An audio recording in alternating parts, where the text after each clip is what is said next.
Hello, everyone, and welcome back to my show. Today is 24th of September. Now it's 10 o'clock in the morning, Moscow time, and I have prepared quite a number of news on some major developments for this news segment, and hopefully you will find it informative and useful. And if so, please like the video and leave some commentary.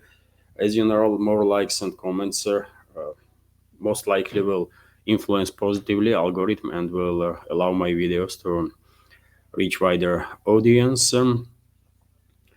And dear friends, before I start with the news segment, let me just make little announcement because of the latest change in programming. When I have a first pre-recorded update in the morning and live stream news update in the evening, this new schedule leaves me no much room to make extra content on regular basis, at least for Patreon and boosting communities. And to deal with this situation, I made decision to publish morning update, these pre-recorded videos, either from this improvised studio at home or walk and talk type. First, on YouTube and on Patreon and Boosty pages of mine, and after several hours on YouTube and Rumble. So our Patreon and Boosty community will have early access to these updates, and simultaneously, whenever I will have opportunity, of course, I will make additional extra content. So, dear friends, if you like my work and want to support and have not yet subscribed to my Patreon or Boosty page, please consider to do so. You will have early access to this morning updates. When it comes to evening update, it's a live stream that starts usually at 10 o'clock or 10 p.m. Moscow time, and it's going to be, of course, on YouTube and Rumble straight away. So that's been said, dear friends. Let's start with the news now. Let's go through some news. And first of all, let me give you this report from RIA Novosti, which is based on Russian Defense Ministry's latest update that air defense systems on duty destroyed 70 Ukrainian drones overnight. So during the past night, from 11 p.m. Moscow time to 7 a.m., air defense systems on duty destroyed and intercepted 70 Ukrainian unmanned aerial vehicles, the reporter says. Drones were intercepted over the Belgorod, Kursk, Rostov, Volgograd regions in Crimea and over the Black Sea. So, relatively large-scale attempt of Western-backed terrorist regime of Zelensky and its NATO allies to strike deep into Russian territory. As always, the vast majority of the drones were intercepted by air defense systems. Also, dear friends, let me highlight this report from TASS that Russian armed forces liberated Priyazna settlement in a DPR. I spoke about this during yesterday's second update, but in case you missed it, well, there is another successful operation on the Russian side, and Priyazna settlement has been liberated. It's a daily stuff, obviously, when Russian troops are advancing and liberating more and more settlements. Literally on daily basis, we are receiving reports about this settlement being liberated and that. So yet another success there. Also, TASS news agency is reporting that head of DPR, Denis Pushilin, stated that urban fighting is continuous in Krasnoarmeysk. Krasnoarmeysk is a Russian name for Pokrovsk city. So urban fighting is ongoing in Krasnoarmeysk, as DPR head Denis Pushilin told the Russia 24 TV channel. Fierce clashes are taking place in urban areas, and it's not just Pokrovsk or Krasnoarmeysk where Russian troops are conducting operations inside the city itself. Same is happening in Mirnograd. Russian troops already are conducting operations on the outskirts of the city. Same is happening in Seversk. Same is happening in Kupiansk, by the way, and same is happening in Konstantinovka, isn't it?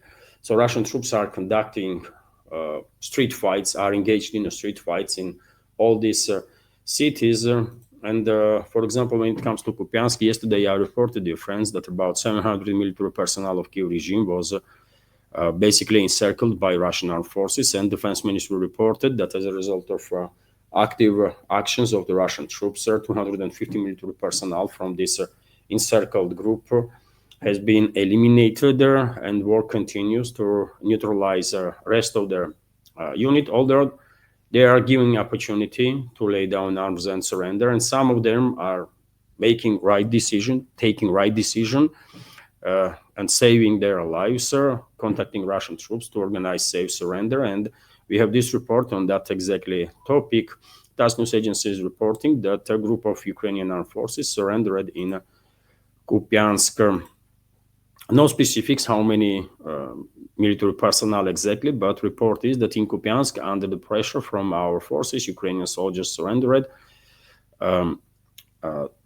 Those who surrendered were mostly recently mobilized soldiers deployed to the section of the front. According to our security forces, they are surrendering along with their NATO weapons that they've been given earlier. The Russian Ministry of Defense reported that Russian troops had semi-encircled Kupiansk city itself, which is true. By the way, I have shown this on the maps quite a number of times. And of course, we have to talk about this a crazy day that was yesterday. Crazy events that happened in UN, by the way, New York, USA. Trump, as you know, there is a high-level meetings in because it's 80th anniversary of the General Assembly in UN, and the leaders from all over the world are in New York now. And yesterday it was basically time for Trump to make headlines. He went into UN.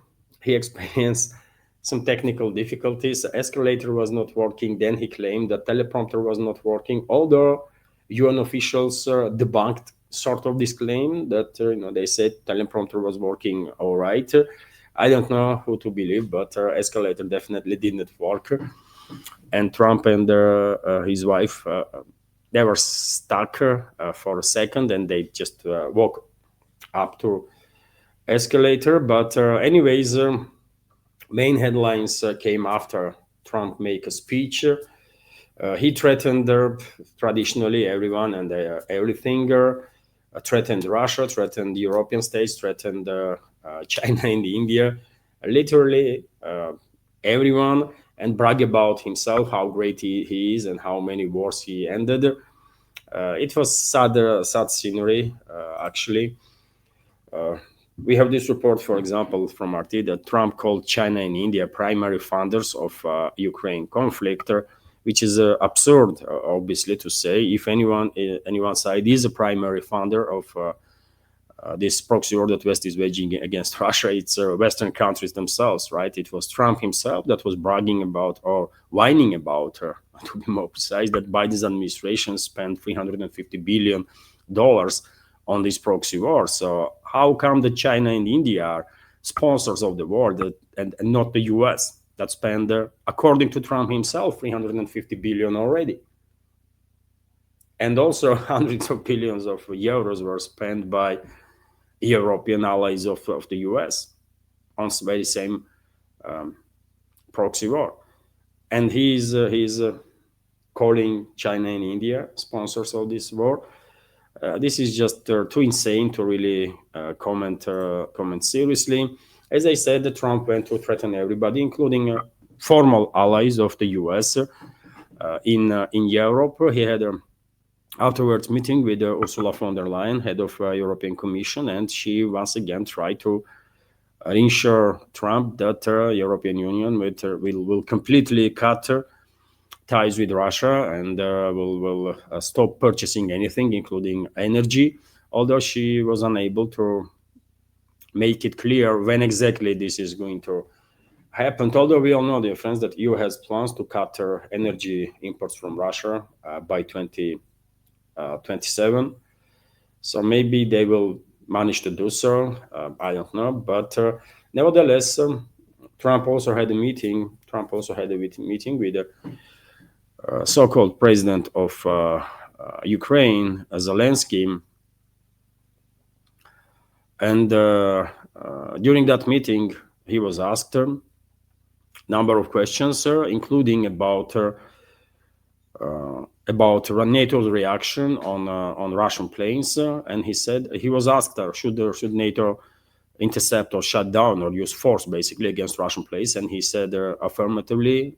He said yes. Let me give you some details on that. So, U.S. President Donald Trump has replied affirmatively when asked if NATO states should shut down Russian aircraft that breached their airspace. The U.S. president was asked the question at the joint press conference alongside Ukrainian so-called leader Vladimir Zelensky on Tuesday. And well, yes, I do. Trump replied on the question, which is obviously step towards the escalation. But this was just the beginning, by the way. This was just the beginning. Trump yesterday basically turned the table upside down and went full-on neocon mode, and even his diehard supporters were sort of shocked to see what he was saying and how he was behaving. It was something extraordinary. And as I said, during that meeting with Zelensky, he went to criticize Russia, attack Russia. His criticism was that Russia is conducting this special military operation for 3.5 years and did not really achieve much, according to him. According to Trump, he has no freaking idea, obviously, what a special military operation is about, what kind of tasks and purposes Russian armed forces have. And after all, he is the president of the country that spent 2 decades in Afghanistan and ran away.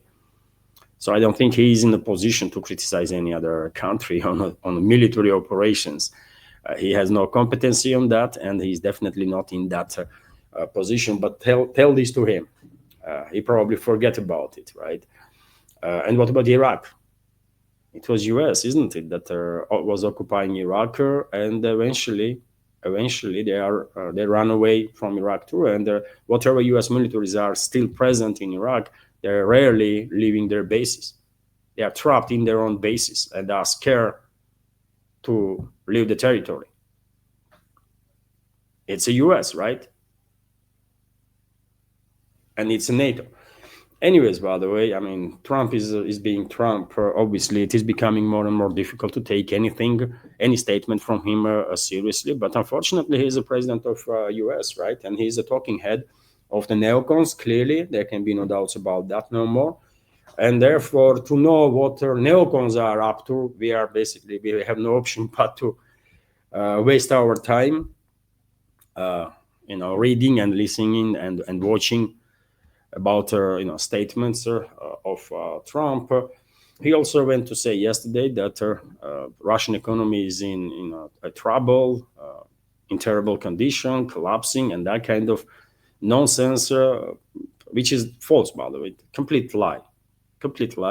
Trump demonstrated how poorly informed he is actually about the situation in Russia, economy of which is growing faster than U.S. economy, and he's still talking about Russian economy.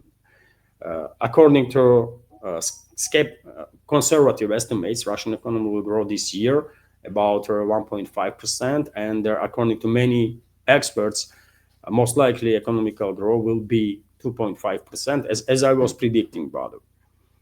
Right?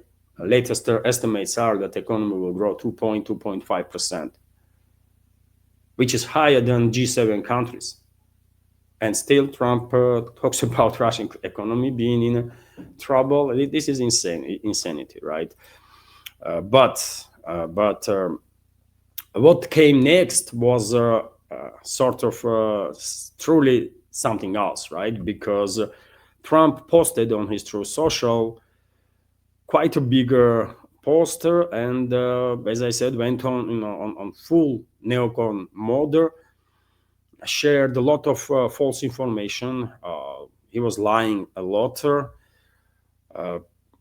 and basically he didn't declare war on Russia, but that's how it looked Actually, if you read his statements, by the way, I mean, you may get impression that Trump is declaring war on Russia.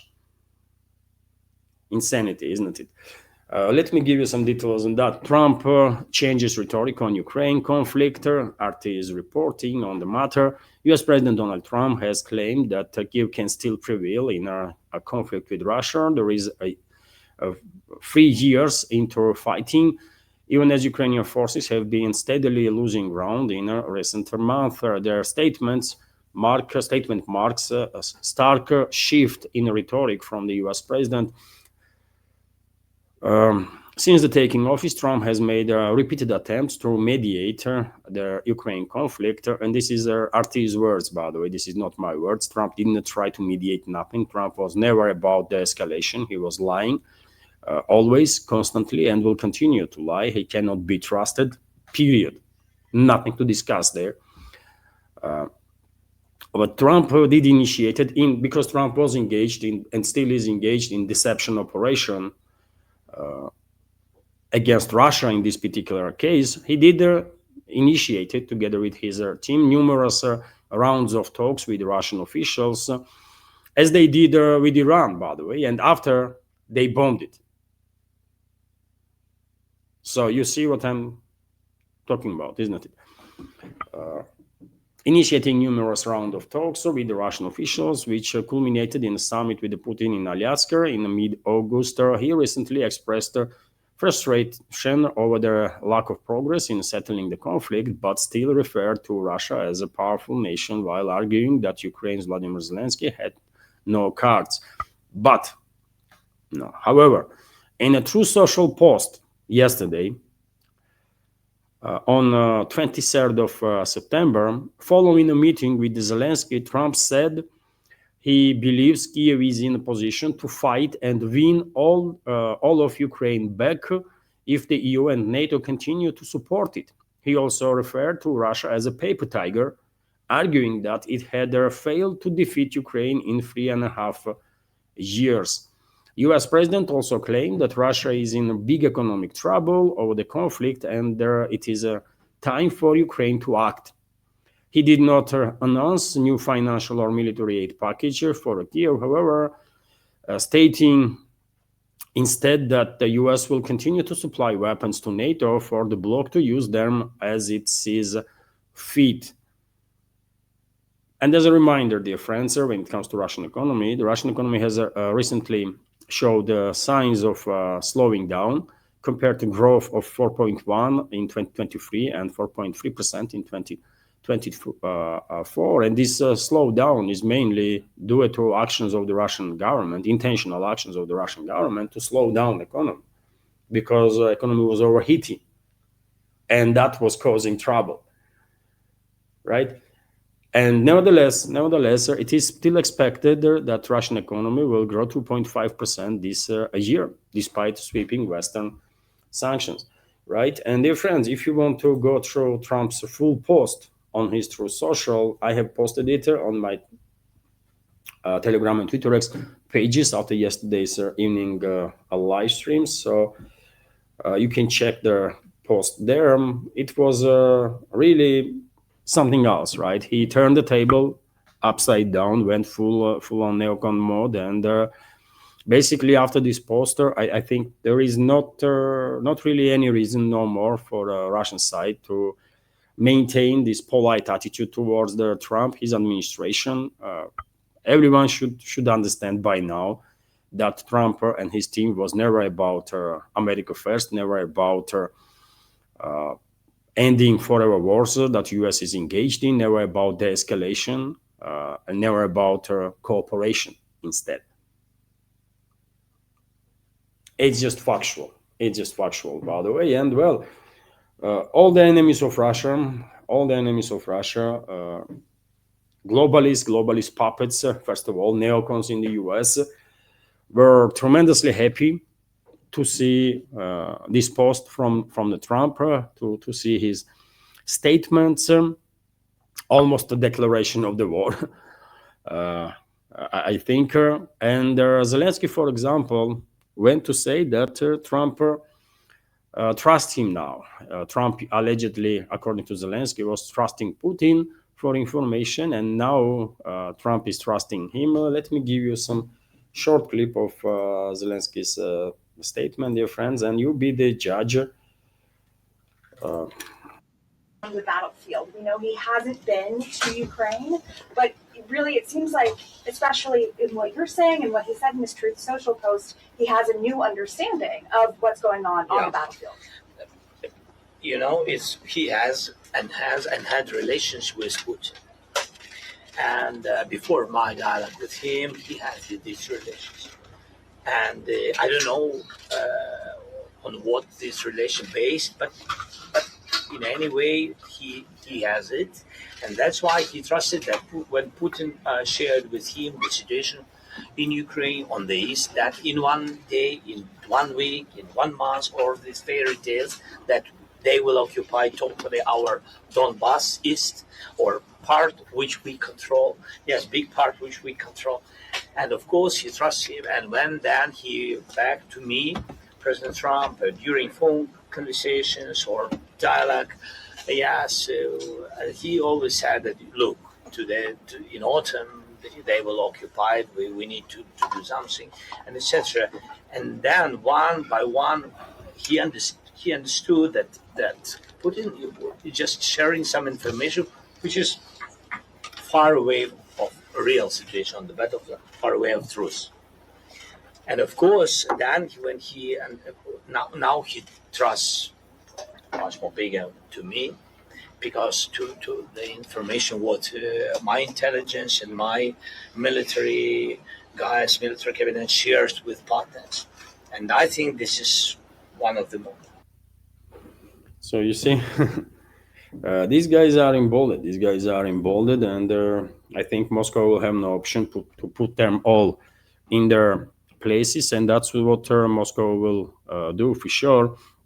I remind you, dear friends, that in previous updates I did share my reading of the big picture in regards to what to expect in the near future in regards to this proxy war that West is waging against Russia. And my assumption is that globalist puppet regimes all over the Europe, all over the collective West and their allies are planning unprecedented scale of escalation with Russia, next phase of escalation, as I call it, with a large scale, unprecedented scale drone and missile strikes on Russia, simultaneous terrorist attacks on Russia, cyber attacks on Russia, potentially even with attempt to conduct decapitation strike on Russian political and military leadership. So I'm afraid this unprecedented scale of escalation that NATO, going to come up soon is inevitable at this point. And Trump himself, in his Truth Social poster, greenlighted this next phase of escalation, while calling for NATO member states to act and their proxy regime to act. So yes, unfortunately, there is a big escalation ahead of us, and after that next phase of escalation from NATO member states, of course, Moscow will have no option but to retaliate with such a force that after that, Western so-called elites will not really have much option but to come to their senses, face the reality, acknowledge that they lost this proxy war, and to basically capitulate before Russia. I cannot give you timing on that, but they're going to capitulate. Western so-called elites going to capitulate. It's absolutely inevitable. But for now, they are celebrating. They are celebrating that, well, Trump is on a border completely with the neocons, with the globalists. He is all in this war. And, one of their representatives of U.S., for example, political class, Lindsey Graham, obviously is in among leaders of those bunch of rabid creatures that are celebrating this development. Let me give you a short clip of him too. Russia, here's what Trump did today. He told NATO, I'll sell you all the weapons you want. You can provide them to Ukraine. And as to Ukraine, you can use them any way you want. So to the Russian military, you're going to be up against the high-end American weapons that will be sold to NATO for the benefit of Ukraine. And this war is coming to your backyard here with no limitations like Biden. He's everything Biden wasn't. Well, on one point, Graham seems correct. Trump is definitely went much further than Biden did in regards to this proxy war that U.S. and other NATO members are waging against Russia. But yet again, I'm quite sure they will soon find out. Enemies of Russia will soon find out what is happening when you are messing with Russia. Let's continue with some other news, dear friends, and maybe somewhat surprisingly, but not everyone among anti-Russian camp in the West are as happy as Zelensky and Lindsey Graham and elements like that. For example, there was an article in Telegraph, British media outlet, with the headline that you see on your screen, that Trump is washing his hands of the Ukraine war. Let me give you some details on that. So this is how the Telegraph basically assessed the Trump statement that Europe will help Ukraine against its territories. We have a quote here. What at first glance may seem like a stunning turnaround could actually be bad news for Vladimir Zelensky. Instead of promising new support for Ukraine or stepping up actions against Russia, Trump appears to be handing everything over to Europe and NATO. His only commitment is to continue selling weapons to allies, the article says. And, one might see some argument here. In Telegraph's article statement, but on the other hand, what is the NATO? What is the NATO? It's the US, right? There is no NATO without US, and saying that Trump is handing over, dealing with the situation to NATO means that Trump is transferring responsibility for this proxy war from Washington to Washington, because without US there is no NATO. This is just very clear, isn't it? So Telegraph is missing there something for sure. And when it comes to Europe, by the way, well, Telegraph itself is acknowledging that Trump make it clear that US will sell any volume of weapons that they can, as long as the European countries are paying for it. And yet again, this is exactly what Europeans wanted, European so-called elites wanted, because they know perfectly well, without US being part of this anti-Russian coalition, without US being engaged in this proxy war against Russia, European states on their own, European elites on their own, are unable to sustain this proxy war much longer. So therefore, on one hand, one can understand what Telegraph is talking about, that this happiness among anti-Russian camp is too not really based on realities. But on the other hand, well, Trump make it clear that US was, is, and will continue to be part of this proxy war against Russia, which is unfortunate, by the way. Let's be real here. This is an unfortunate development. US administration definitely missed the opportunity to get out of this war and try at least to normalize the relationships with Russia, which would be tremendously beneficial for both countries. But it is what it is, and Russia will deal with the situation. And I think it would not take too long before eventually, after so many years of exercising restraint, Russian leadership will make decisions to put their Western elites into their places, to teach them a lesson, hard one. It's inevitable at this point.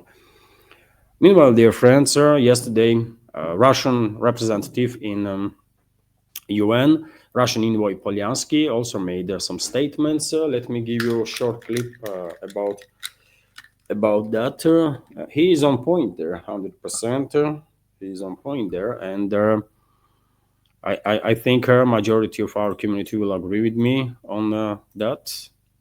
Zelensky regime want the United Nations Security Council to live as they do in some kind of a parallel reality where Ukraine is not losing on the battlefield, losing city after city, and where Ukrainian citizens are queuing in line in order to die in the pointless slaughter for the advancement of Western geopolitical interests. This is a perverted picture which some are attempting to impose upon us. In this picture, Ukraine is an island of democracy and freedom. Its leader, usurper, broke his electoral pledge and has thrown thousands of fellow citizens into the dungeons.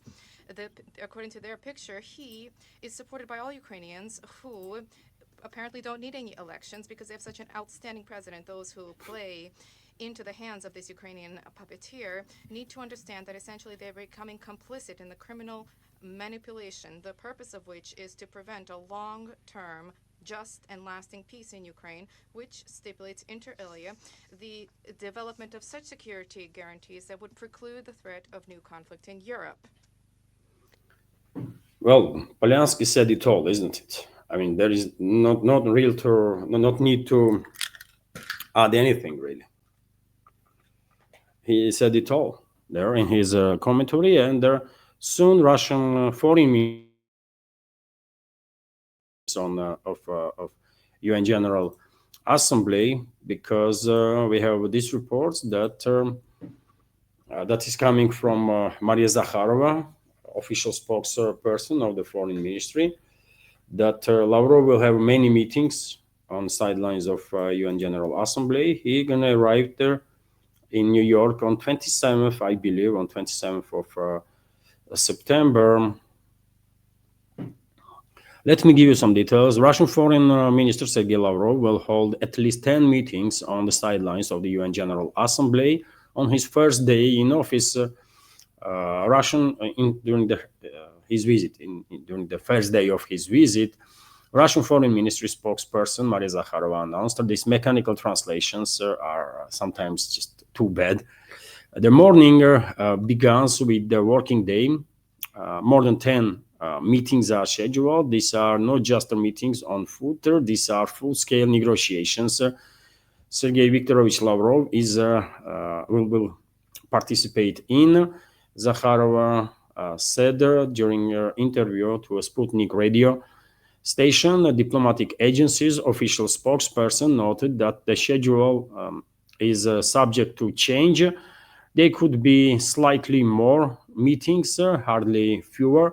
Of course, they will be supplemented by side meetings. They are truly full-scale, comprehensive negotiations taking place on the sidelines of the General Assembly events, and this is only their first day, not even 24 hours after arrival. Such interesting work, Zakharova emphasized. Speaking about Lavrov's work on the sidelines of the U.S. General Assembly, the diplomat noted that, like the first day, all subsequent days will have the same busy agenda. And as I said, by the way, the main events will be related to speeches at the General Assembly scheduled for the 27th, and there will be a final press conference too. So yes, I'm quite sure Lavrov will have productive meetings with his colleagues from all over the world, and some interesting information will become available for us. Let's see. Meanwhile, dear friends, a few more news, and I will end this first news update for today. RT is reporting that European NATO allies preparing to occupy Moldova. I spoke about this topic yesterday, dear friends, but I think it's worth repeating because this is definitely a big deal. European NATO countries are preparing for military intervention in Moldova, according to Russia's Foreign Intelligence Service.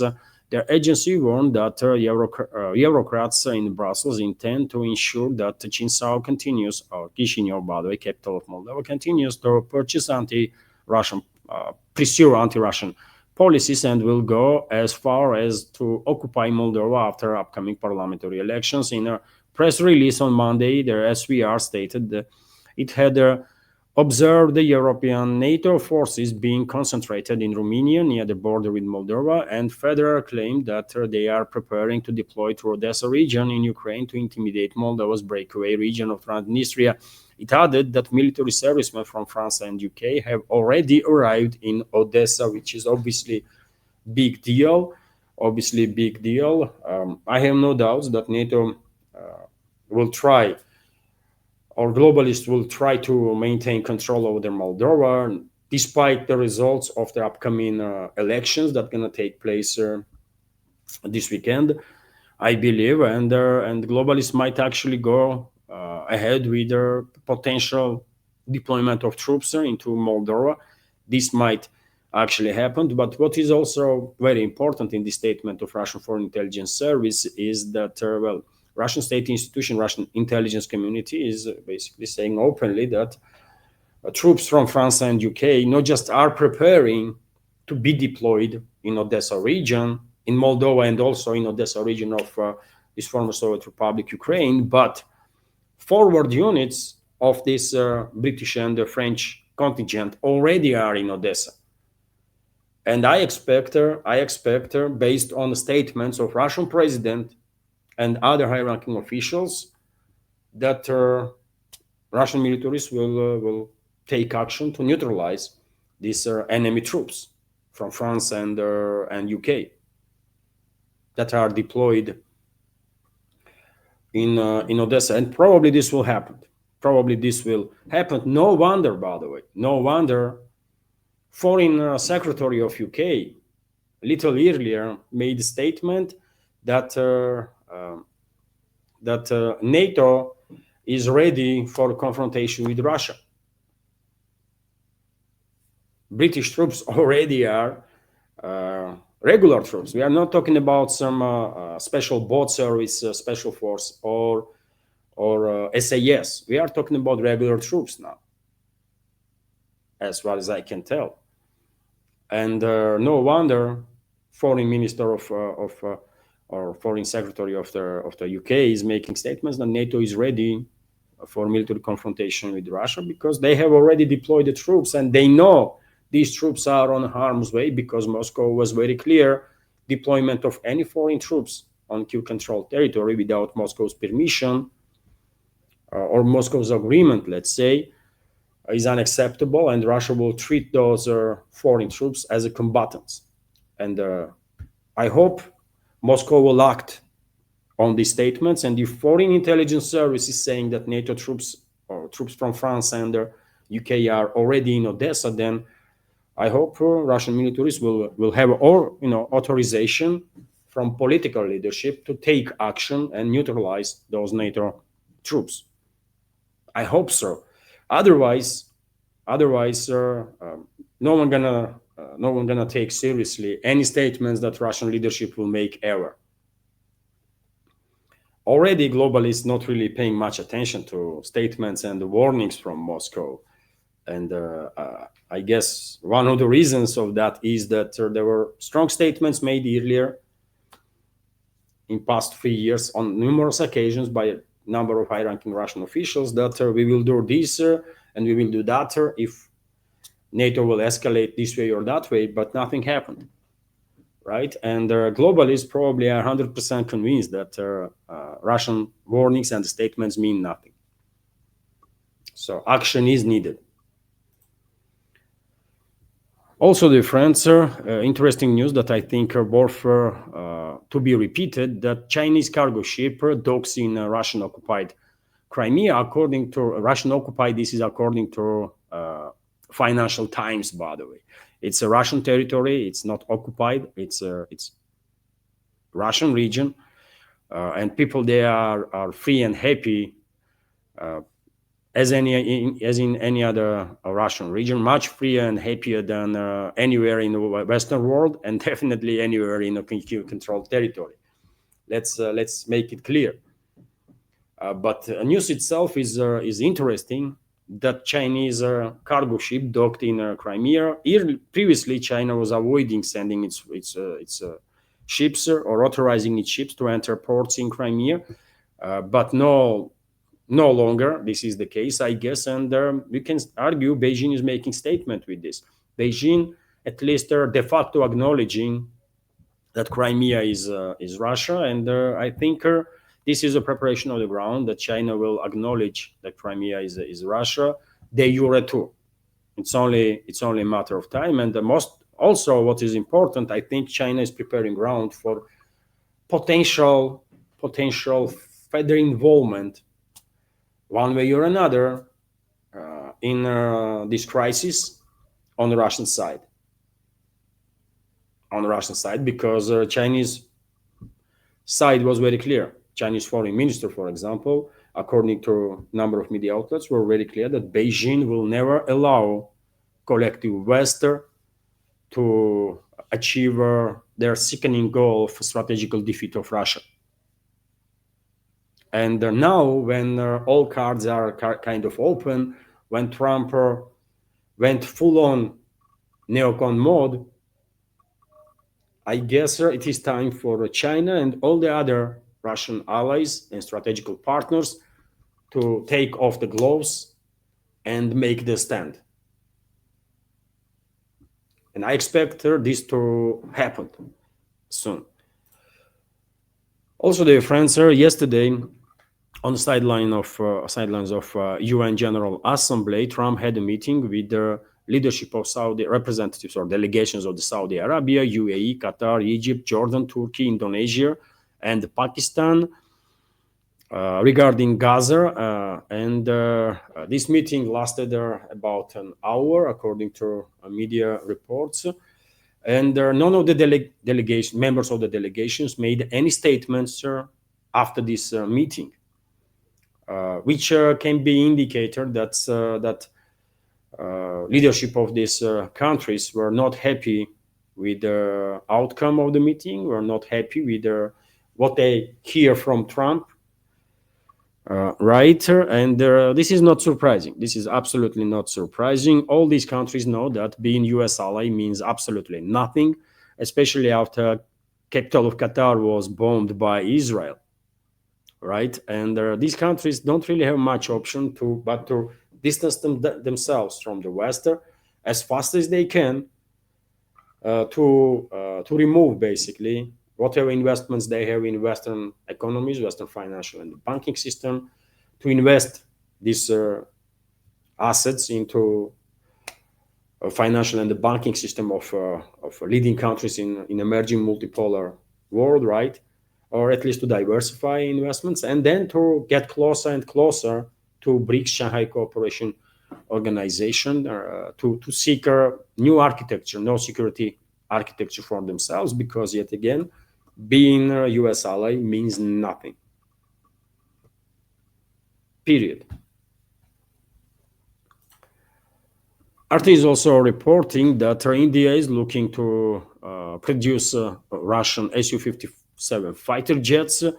So India could buy at least 2 squadrons of Russia's first operational 5th generation fighter jet, Su-57, from Russia, and will evaluate a Russian proposal to manufacture the fighter jets domestically. Their print website said on Tuesday the Russian proposal is along the lines of earlier agreement with New Delhi, under which MiG and the Su-30 MKI jets are made in India, was made, by the way. At this point, there are no more orders for Su-30, and maybe that plant that was producing Su-30s and working on modernization programs will be engaged in a production of Russian Su-57 under the license. In any case, it is a important development. Interesting to know that India is considering to buy at least 2 squadrons of the Russian fifth gen fighter jet. This will be beneficial for both countries, of course, because you know, especially if there will be transfer of manufacturing capabilities into India, because with license comes technologies too, right? Which will help India in relatively short future to intensify further development of its own fifth generation fighter jet. And well, dear friends, I will end this new segment on this report from the announcement that Ministry of Finances of Russian Federation submitted a draft budget for 2026-2028 to their government. Let me give you some key points from this report. The Ministry of Finances has prepared the draft budget for the next 3 years and amendments to this year's financial plan. The also reports the Russian excuse me, key priorities for the next 3 years include fulfilling social obligations to citizens, providing financial support for the country's defense and security needs, providing social support for the families of SVR, special military operation participants, and achieving national goals by 2030. Also interesting nuance that the Ministry of Finance is also proposing revisiting VAT from the current revising their VAT from current 20% to 22%. So there might be slight increase in tax there, while maintaining the preferential rate of 10% for socially significant goods. These socially significant goods, as they are designated, include essential products such as bread, eggs, meat, vegetables, fruits, milk, sugar, salt, cereals, butter, tea, flour, baby products, medicines, and educational publications. So this increases 2%, potential 2% increase in VAT, not gonna influence significantly inflation, at least on essential products. And so, yes, that's about it. Let's see what kind of deficit we will have in next 3 years. If Russian ruble stays this strong, well, that might be issue. For income that Russia gets. That is an issue for exporter companies. But some economical experts are saying that towards the end of this year, ruble probably will weaken a little bit. Central bank, financial, economical part of government might help with that a little bit, because strong ruble is not necessarily good stuff for economy at this point in time. Anyways, dear friends, this is it for now. Hopefully you will find this update informative and useful. And if so, please like the video if you have not yet. Leave some commentary on anything or any topic. This might help to reach wider audience. And if you like my work in general, and if you want to help me maintain this project, you can support through several means. You can donate through PayPal and Boosty. You can subscribe to my Patreon and Boosty pages. And as I said, dear friends, from now on, these morning updates or first updates initially will be published on Boosty and Patreon, and after that, in a few hours' time, on YouTube and Rumble. So if you will subscribe to my Patreon, you will have early access to it. And so yes, all the links, dear friends, are on this video in description box and in the pinned comment. And before I go, let me just remind you that this evening at 10 o'clock I will have live stream. I will launch live stream with the second news update, and please join if you will have a time. It's gonna be interesting. This is it for now. Have a wonderful day and take care. Bye.